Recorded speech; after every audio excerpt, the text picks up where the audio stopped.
Il leur montra ses mains et son côté. Il souffla sur eux et leur dit « Recevez le Saint-Esprit ». Jean 20, 22. Christ nous a rachetés de la malédiction, ayant été fait malédiction pour nous, afin que nous puissions recevoir la promesse de l'Esprit. Galates 3, 13, 14.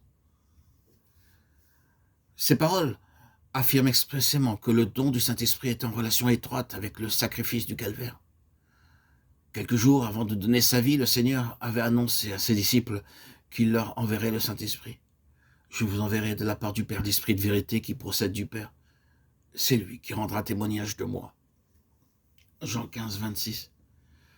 Le Saint-Esprit fut donc envoyé par le Fils aux rachetés pour qu'il les préparât d'abord. Jean 14, 26.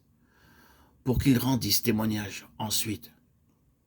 Il ne parlera pas de son chef, nous dit le Seigneur, mais communiquera la pensée du Père et du Fils à ceux qui lui sont confiés.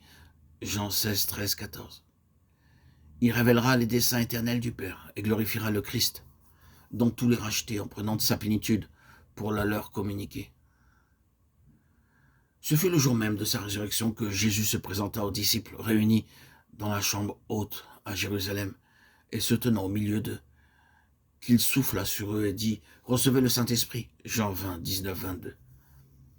Après l'ascension, lorsqu'il eut reçu du Père la promesse du Saint-Esprit, il en baptisa le petit groupe des disciples qui, dans l'oraison et d'un commun accord, attendaient l'accomplissement de la promesse.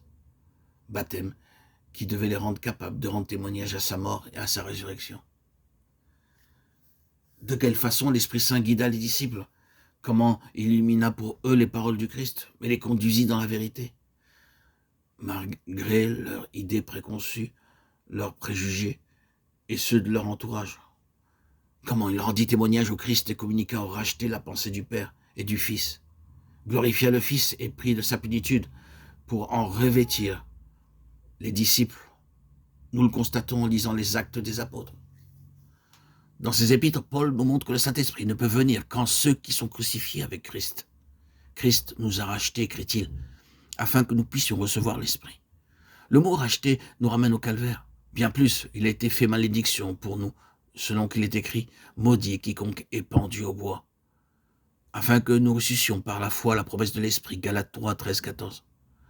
Puisque Christ a été fait malédiction à notre place, nous sommes les maudits, pour qui il est mort sur la croix.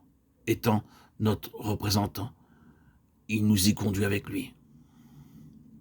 Que la malédiction de la croix soit associée à la promesse de l'Esprit nous dit assez clairement les conditions nécessaires à son onction en nous.